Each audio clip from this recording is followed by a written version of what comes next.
Živijo, tukaj Valentin.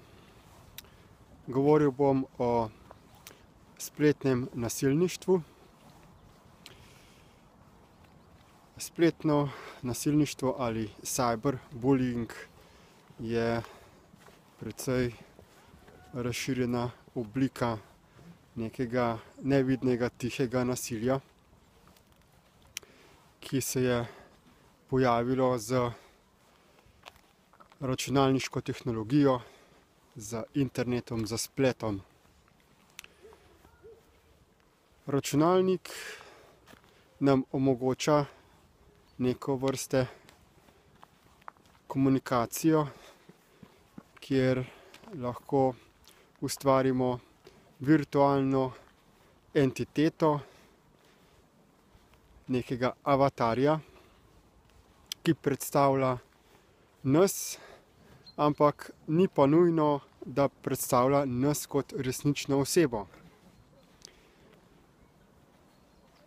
Na začetku je bilo zelo popularno, da si imel določene nadimke, nazive, ko si bil na spletu. Predvsem je šlo to za razne programerje, za ljudi, ki so uporabljali računalnik tudi za kakšne vdore v druge sisteme in podobno. Nekateri so torej imeli potrebo po tem, da so se skrivali, ker so želeli biti anonimni, kajti tisto, kar so počeli, je bilo nekaterim tudi škodljivo. Potem so se pa pojavila spletna socialna omrežja, kjer so začeli ljudje komunicirati, med sabo se pogovarjati o čisto običajnih stvareh. In izkazalo se je, da če se ljudem dovoli, da uporabljajo neko lažno entiteto, potem postanejo veliko manj odgovorni glede svojega obnašanja in izražanja.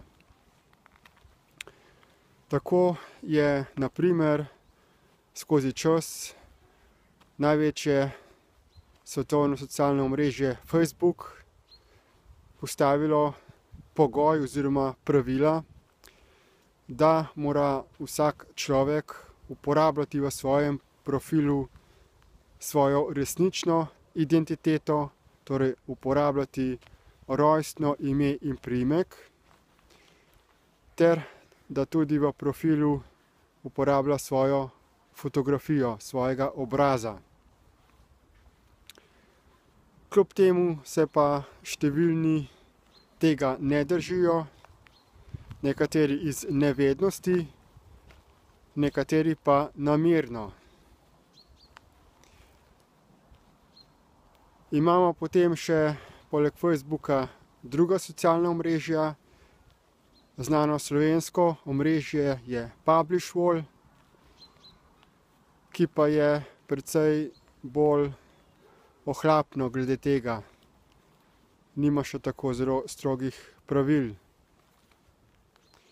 Skratka, tako na Facebooku kot na Publishwallu in tudi na drugih omrežjih so posamezniki ustvarili profile z lažnimi imeni, z profilnimi slikami, ki ne predstavljajo njihovega obraza, in take osebe tudi običajno nimajo v svojih fotogalerijah svojih fotografij, po katerih bi se lahko izkazalo njihovo identiteto.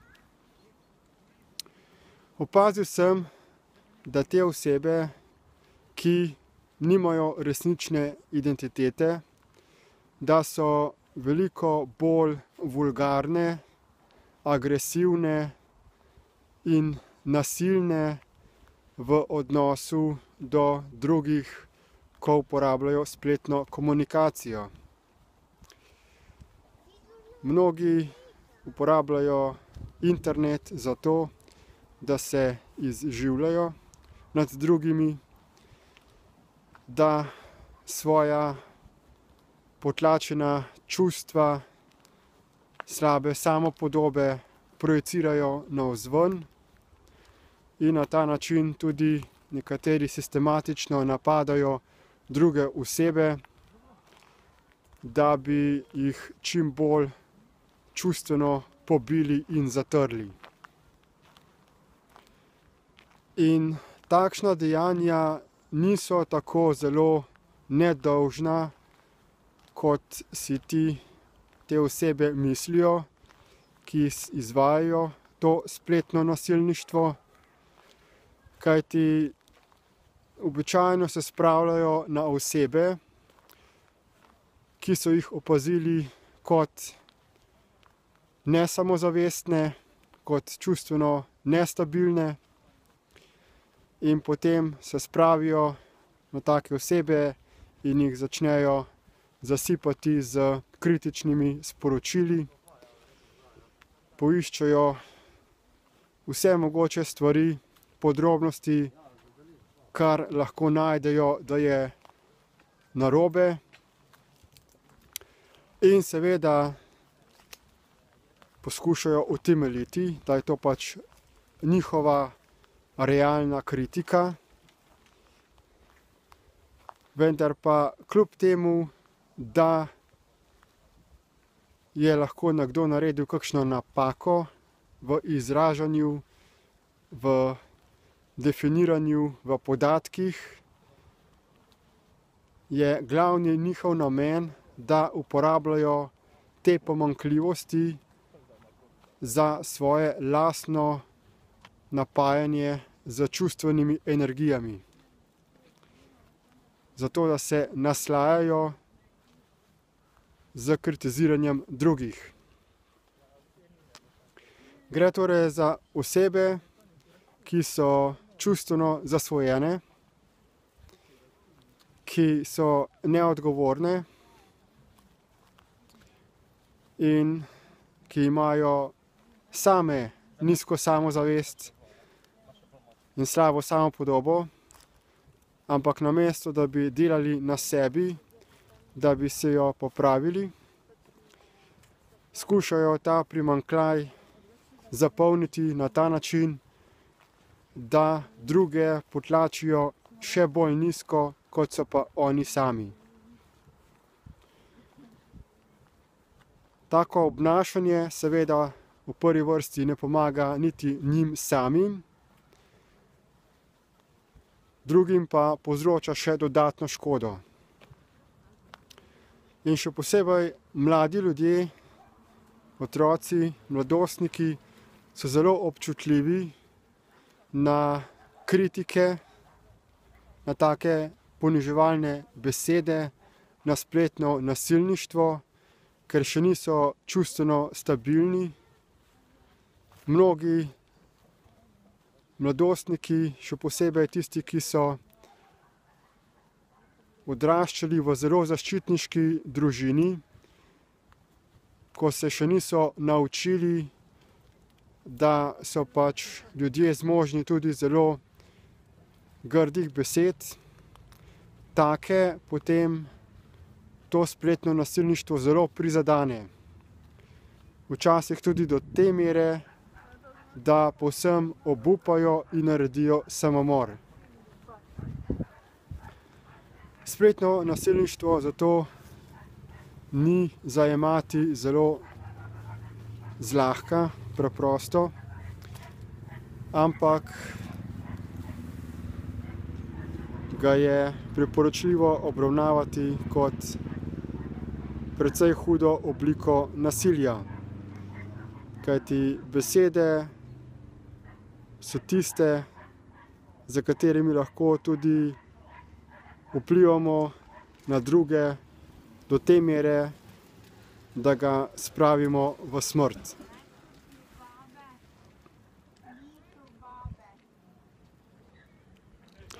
Jaz osebno zato priporočam,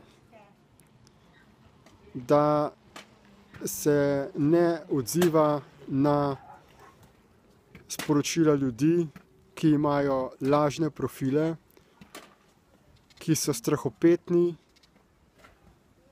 ki se skrivajo za neresničnimi nazivi, za nekimi lažnimi avatarji, kajti komunikacija z takimi osebami je povsem nesmiselna.